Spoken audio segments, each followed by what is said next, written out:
মেরাজের প্রেক্ষাপট অনেক, তার ভিতরে অন্যতম হচ্ছে কি সান্ত্বনা দেওয়ার জন্য। রাসূল সাল্লাল্লাহু আলাইহি সাল্লাম যে বছর তাকে মেরাজে নিয়ে যাওয়া হয়েছে, ওই বছর রাসূল সাল্লাল্লাহু আলাইহি সাল্লামের চাচা আবু তালেব ইন্তিকাল করেন। যে আবু তালেব রাসূল সাল্লাল্লাহু আলাইহি সাল্লামের বিপদে আপদে তার পাশে ছিলেন। কাফেররা যখন তার উপরে জুলুম নির্যাতনের করার জন্য তেরে আসতো তার দিকে, তখন ডাল হয়ে আবু তালেব তাদের বিরুদ্ধে রুখে দাঁড়াইয়া যেতেন যে আমার বাতিজা মুহাম্মদ রে তোমরা কিছু করতে পারবা না, তাকে যদি কিছু করতে হয় তাহলে আগে আমাকে আঘাত করতে হবে, এরকম ডাল হয়ে তার পক্ষাবলম্বন করেছিল চাচা আবু তালেব। তো ওই বছর চাচা আবু তালেব ইন্তিকাল করেন। ঘরের ভিতরে তাকে সান্ত্বনা দিতেন, যত ঝামেলা হইতো ঘরের ভিতরে যখন যাইতেন তখন তাকে সান্ত্বনা দিতেন মা খাদিজাতুল কুবরা রাদিয়াল্লাহু তাআলা আনহা। চাচা আবু তালেব ইন্তিকাল করার পরে মা খাদিজা রাদিয়াল্লাহু তাআলা আনহাও তার কিছুদিন পরে ইন্তিকাল করেন। ঘরের ভিতরেও সান্ত্বনা দেওয়ার মতো কেউ নাই, ঘরের বাইরেও সান্ত্বনা দেওয়ার মতো চাচাও নাই। সুযোগে সদ্ব্যবহার, কাফেররা আরবের সেই কুরাইশের পথ্যলিকরা রাসূল সাল্লাল্লাহু আলাইহি সাল্লামের উপর নির্যাতন নিপীড়ন আরো বাড়িয়ে দিয়েছে।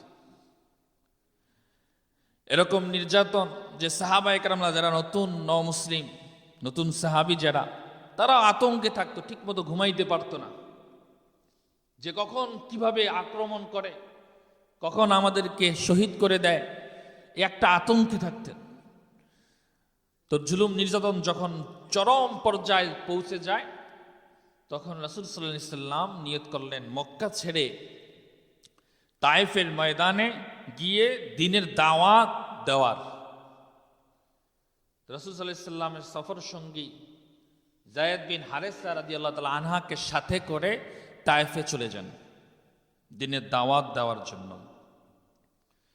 তায়েফে যাওয়ার পরেও তায়েফের কিছু উগ্রপন্থী যুবকরা তার পিছে লেলিয়ে দেয়।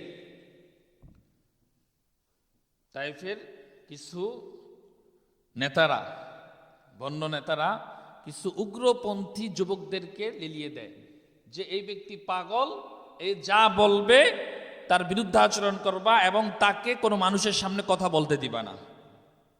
নাউজুবিল্লাহ পড়ি। মায়ার নবী, দয়াল নবী যখন মানুষের সামনে কালিমার দাওয়াত নিয়ে যায়, আল্লাহ এক অদ্বিতীয়, লা ইলাহা ইল্লাল্লাহু মুহাম্মাদুর রাসূলুল্লাহ, এই বাণী নিয়ে যখনই যায়, কাফের মুশরিকা তাকে বাধা দেয়, পাথর মারে, কষ্ট দেয়। কষ্ট দিতে দিতে, পাথর মারতে মারতে রক্তাক্ত করে ফেলে। তারপরও মায়ার নবী তাদেরকে বুঝানোর চেষ্টা করে। এক পর্যায়ে পাথর মারতে মারতে মায়ার নবীকে বেহুশ বানায়া ফেলে। নাউজুবিল্লাহ পড়ি। বেহুশ হয়ে যায় মায়ার নবী। বিশ্ব নবী সাল্লাল্লাহু আলাইহি সাল্লাম যখন হুশ ফিরে, জিবরাইল আমিন এসে রাসূল সাল্লাল্লাহু আলাইহি সাল্লামকে বলেন, ইয়া রাসূলুল্লাহ, ইয়া হাবিবাল্লাহ, আপনাকে তো তারা পাথরের আঘাত করতে করতে বেহুশ করে ফেলল, আপনি অনুমতি দেন যারা আপনাকে এই হালত করেছে আমি তাদেরকে জমিনের সাথে মিশাইয়া দিব, ধ্বংস করে দিব। কিন্তু রাসূল সাল্লাল্লাহু আলাইহি সাল্লাম কি জবাব দিলেন? আমরা হইলে কি জবাব দিতেন? হ্যাঁ করো, আমিও তোমাকে সাহায্য করব, এ কথা বলতাম কি বলতাম না? 2-3টা লাভ দিয়ে ফেলতাম। দরকার, তারা আমার এত কষ্ট দিল হয়তো। কিন্তু মায়ার নবী রাসূল সাল্লাল্লাহু আলাইহি সাল্লাম জবাব দিলেন, ভাই জিবরাইল, তাদেরকে যদি তুমি ধ্বংস করে ফেলো, আমি কার কাছে দাওয়াত নিয়ে যাব? কালিমার দাওয়াত নিয়ে কার কাছে যাব? তারা তো আমাকে চেনে না, বুঝে না। যদি তারা আমাকে চিনতো, জানতো, বুঝতো, তাহলে তারা আমার সাথে এরকম আচরণ করত।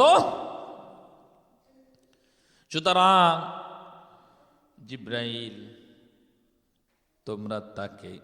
তুমি তাকে তাদেরকে আপন অবস্থায় ছেড়ে দাও। একদিন হয়তো তারা না মানলে তাদের সন্তানরাও হয়তো একদিন এই কালিমার দাওয়াত গ্রহণ করবে। তারপর রাসূল সাল্লাল্লাহু আলাইহি সাল্লাম তায়েফের ময়দানেও কোনো ঠাঁই না পাওয়ার কারণে অসহায়ের মতো আবার মক্কায় ফিরে আসেন। মক্কায় আসার পরে কাফের বেদুইনরা রাসূল সাল্লাল্লাহু আলাইহি সাল্লামকে তুচ্ছ তাচ্ছিল্য করে বলে, মক্কা ছাইরা তায়েফে গেছো, সেখানে তো কিছু করতে পারলা না, এই জায়গাও কিছু করতে পারবা না। একদিকে চাচা হারানোর বেদনা, স্ত্রী মা খাদিজাতুল কুবরা রাদিয়াল্লাহু তাআলা আনহাকে হারানোর বেদনা, কাফেরদের নির্যাতনের বেদনা, সব কিছু মিলে রাসূল সাল্লাল্লাহু আলাইহি সাল্লাম এক প্রকার অসহায় হয়ে গেলেন। আকাশের দিকে তাকাইয়া আল্লাহর কাছে বলে, আল্লাহ, পৃথিবীটা কেমন যেন আমার কাছে একটা অপরিচিত জায়গা হয়ে গেছে। কোন আপন চেহারা কেন যেন মনে হয় দেখি না, আল্লাহ তুমি ছাড়া কেউ নাই। তখন আল্লাহ তাআলা সিদ্ধান্ত নিলেন, ও নবী, আপনি টেনশন করেন না, কষ্ট নিয়েন না, আমি আপনাকে মেরাজ করাইব। মেরাজের মাধ্যমে আমি আপনাকে সান্ত্বনা দিব আর আপনাকে দেখিয়ে দিব আমার এই বিশাল রাজত্বের নমুনা। সুবহানাল্লাহ।